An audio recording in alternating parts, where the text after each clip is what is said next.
Hello दोस्तों, स्वागत है आपका लक्ष्य आईएएस पीसीएस में।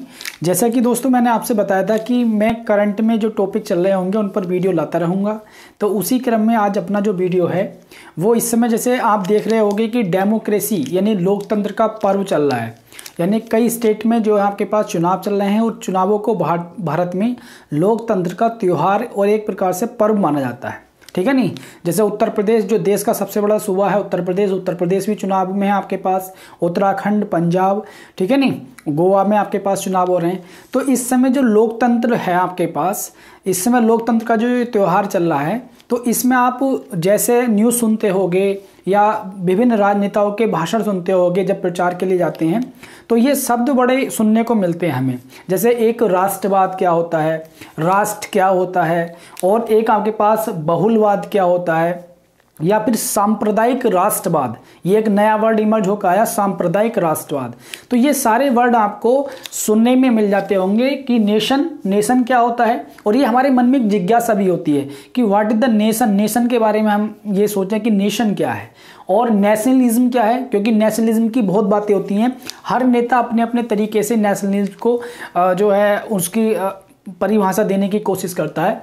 और आपके पास प्लूरलिज्म क्या होता है या कम्युनलिज्म क्या होता है। तो इन सारी चीज़ों पर आज हम डिस्कस करेंगे और आज आपका वीडियो ये आपके लिए बहुत ही यूज़फुल होने वाला है। क्योंकि देखो भारत में लोकतंत्र में क्या है कि राजनेता आता है, चार शब्द बोलकर चला जाता है, और हम लोगों को जब उसका मतलब नहीं पता होता तो हम विभिन्न राजनीतिक धाराओं में बह गए होते हैं और विभिन्न जो है विचारधारा हम पर हावी हो गई होती है।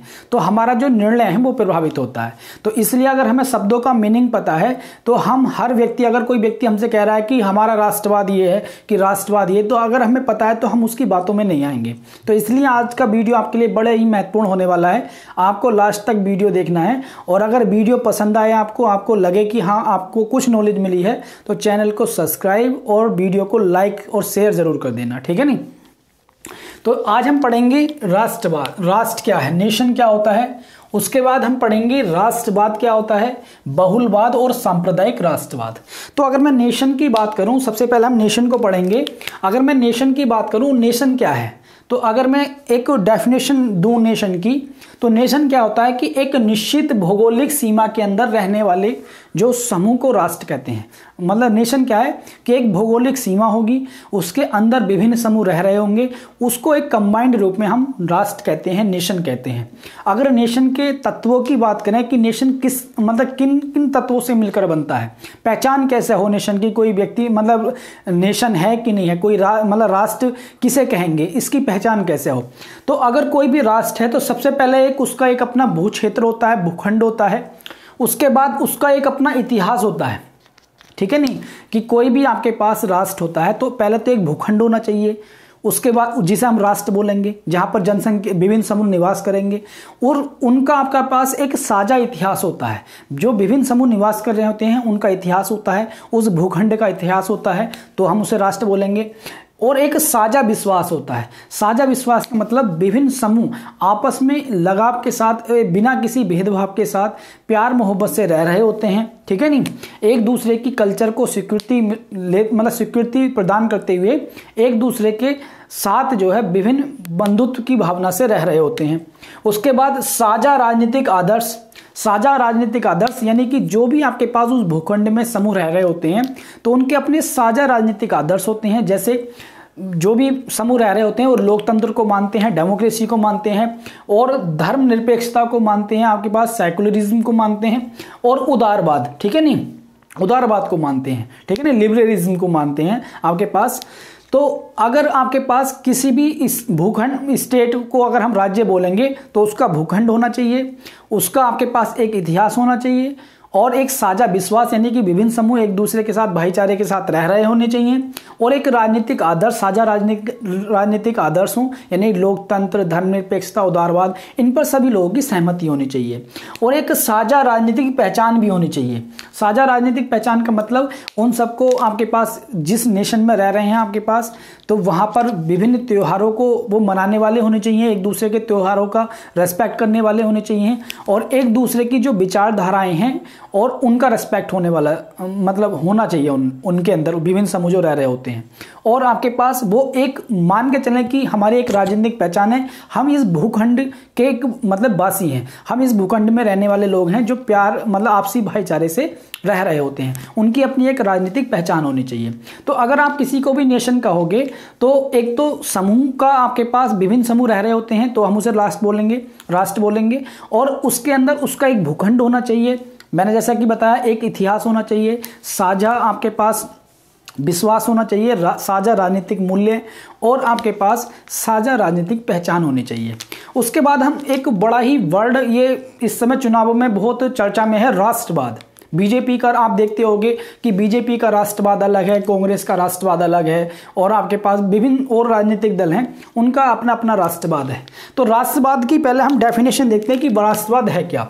तो अगर मैं नेशनलिज्म की बात करूं तो नेशनलिज्म क्या है कि भौगोलिक सीमा में रहने वाले समुदायों के बीच राजनीतिक, आर्थिक, सामाजिक, सांस्कृतिक एकता की भावना से संबंधित होता है। यानी कि राष्ट्रवाद क्या है, राष्ट्रवाद एक भौगोलिक सीमा में रहने वाले जो समुदाय होते हैं उनके बीच राजनीतिक, सांस्कृतिक, सामाजिक और आपके पास आर्थिक भावना से संबंधित होता है। यानी कि एक भौगोलिक सीमा में जो लोग समुदाय रह रहे होते हैं तो उनके मध्य राजनीतिक संबंध होते हैं, उनके मध्य आपके पास आर्थिक संबंध होते हैं, सामाजिक संबंध होते हैं, और उनमें एकता का भाव होता है। तो अगर ये सारे लोगों के अंदर है तो हम उसे कहेंगे राष्ट्रवाद, नेशनलिज्म। हमारे अंदर नेशनलिज्म है क्योंकि हम जिस भूखंड में रह रहे होते हैं उसके प्रति हमारे मन में एकता, अखंडता की बात होती है, और जिस भूखंड में हम रह रहे होते हैं तो परस्पर हमें सामाजिक भाईचारे की भी बात होती है, और अपने नेशन को आगे रखते हुए, अपने राष्ट्र को आगे रखते हुए विभिन्न क्रियाकलाप हम कर रहे होते हैं। राष्ट्रवाद में क्या होता है कि यह भावना राष्ट्र को सर्वोच्च शक्ति मानती है। राष्ट्रवाद में ये माना जाता है कि राष्ट्र प्रथम, ठीक है नहीं, पहले राष्ट्र है और अन्य व्यक्ति उसके बाद हैं। तो राष्ट्रवाद में राष्ट्र को पहले माना जाता है। तो ये जो भावना है आपके पास कि समुदायों में विभिन्न प्रकार के अपने आपके पास संबंध होते हैं, राजनीतिक होते हैं आपके पास, या सामाजिक या आर्थिक एकता में वो गड़े हुए होते हैं, एक जुड़े हुए होते हैं विभिन्न समुदाय, और राष्ट्र को एक शक्ति के मतलब राष्ट्र को प्रथम मानते हैं, तो इसी को राष्ट्रवाद कहा जा रहा होता है। ये बहुत ही पॉजिटिव चीज होती है, और हर नेशन में जो व्यक्ति रह रहा होता है, समुदाय रह रहा होता है, उसके अंदर राष्ट्रवाद की भावना होनी चाहिए, ठीक है नहीं। अब उसके बाद आता है बहुलतावाद। बहुलतावाद क्या है, प्लूरलिज्म क्या है आपके पास, यह विचारधारा यह मानती है कि सत्ता का एक स्रोत नहीं है। देखो, राष्ट्रवाद में यह माना जाता है कि सर्वोच्च स्तर पर राज्य है, लेकिन प्लूरलिज्म में यह माना जाता है कि सत्ता का एक स्तर नहीं, मतलब सत्ता का एक स्रोत नहीं है, राज्य अलग है, समुदाय अलग है, ठीक है नहीं। यह राज्य और समुदाय में अंतर मानता है, ठीक है नहीं। और उसके बाद यह मानता है कि सत्ता जो है विभिन्न क्षेत्रों में विभाजनीय है, यानी सत्ता विभिन्न क्षेत्रों में बटी हुई है, समुदायों में, राज्य में, इनमें बटी हुई है। ये आपके पास बहुलतावाद मानता है। इसके प्रमुख विचारक की बात करूं तो प्रमुख विचारक लास्की हैं और बार्कर। प्रमुख विचारक आपके पास ये है जो बहुलतावाद को मानते हैं और जो बहुलतावाद में विश्वास रखते हैं। बहुलतावाद का जो विचार है वो राज्य को केवल एक समुदाय मानता है। ये मानता है कि राज्य एक समुदाय है और सत्ता विभिन्न समुदायों में बटी हुई होती है, और ये मानता है कि एक नियंत्रित सत्ता में विश्वास रखता है। ये मानता है कि जो सत्ता है वो नियंत्रित होनी चाहिए, उस पर कंट्रोल होना चाहिए, और ये कानून को राज्य से स्वतंत्र और सर्वोच्च मानता है। ये मानता है कि राज्य में कोई भी नेशन है वहाँ कानून का शासन होना चाहिए, कानून को राज्य से अलग मानेगा, सर्वोच्च मानेगा कानून को राज्य से। आपने देखा होगा कि जब डिबेट चलती है तो बहुत सारे लोगों को आपने ये कहते सुना होगा कि हम तो कानून के मतलब कानून के आगे सारी बातें स्वीकार करेंगे कि इस भारत में कानून का राज होगा, ठीक है नहीं। किसी एक व्यक्ति का या किसी एक समुदाय का राज नहीं होगा, बल्कि कानून का राज होगा। तो बहुलतावाद यही मानता है कि कानून राज्य से ऊपर है, स्वतंत्र है, और सत्ता का बंटवारा विभिन्न समुदाय में है, और राज्य भी एक समुदाय है। लेकिन बहुलतावाद का जो सिद्धांत है वो राज्य का विरोधी नहीं है, वो नेशन का विरोधी नहीं है। यह राष्ट्रवाद, पॉजिटिव राष्ट्रवाद, ये पॉजिटिव राष्ट्रवाद है, इसका विरोधी नहीं है। ये कभी नहीं कहते कि आपके पास बहुलतावादी की आपके पास हम एक जहां समूह विशेष में रह रहे होते हैं तो हम एक भूखंड को स्वीकृति देते हैं ये, और उसके प्रति अपनी एकता, अखंडता को भी दर्शाते हैं, उसके प्रति अपना जो भी राष्ट्र प्रेम है उसे दर्शाते हैं। ये राज्य का विरोधी नहीं है, ठीक है नहीं। लेकिन राज्य को ये अलग, एक समुदाय को राज्य से अलग मानता है और मानता है कि कानून राज्य से ऊपर होता है और स्वतंत्र होता है। उसके बाद एक नई आपके पास परिभाषा निकल कर आई है अब कुछ, मतलब आपके पास सांप्रदायिक राष्ट्रवाद, कम्युनल नेशनलिज्म, ठीक है नहीं। इसमें क्या होता है सांप्रदायिक राष्ट्रवाद में, ये भी राष्ट्रवाद का ही एक रूप है, लेकिन इसमें जब राष्ट्रवाद का जो विचार है उसमें जब सांप्रदायिकता का विचार शामिल हो जाता है, उसमें जब सांप्रदायिकता के अंग शामिल हो जाते हैं, तो उस विचार को आपके पास सांप्रदायिक राष्ट्रवाद कहा जाता है। यानी कि ये राष्ट्रवाद का जो विचार है, जब यहाँ सांप्रदायिकता का आपके पास अंग शामिल हो जाए या सांप्रदायिकता का विचार शामिल हो जाए, तो इसी को कह रहे होते हैं सांप्रदायिक राष्ट्रवाद। सांप्रदायिक राष्ट्रवाद में क्या होता है, इसमें एक विशेष वर्ग के प्रति भेदभाव और पक्षपात का रवैया अपनाया जाता है। इसमें ये माना जाता है कि एक विशेष वर्ग जो उस भूखंड में रह रहा होता है, नेशन में रह रहा होता है, उस विशेष वर्ग के प्रति भेदभाव और पक्षपात की रवैया अपनाया जाता है सांप्रदायिक राष्ट्रवाद में। क्योंकि संप्रदाय नाम जुड़गा तो इसका मतलब किसी एक विशेष संप्रदाय को निशाना बनाया जाता है, ठीक है नहीं।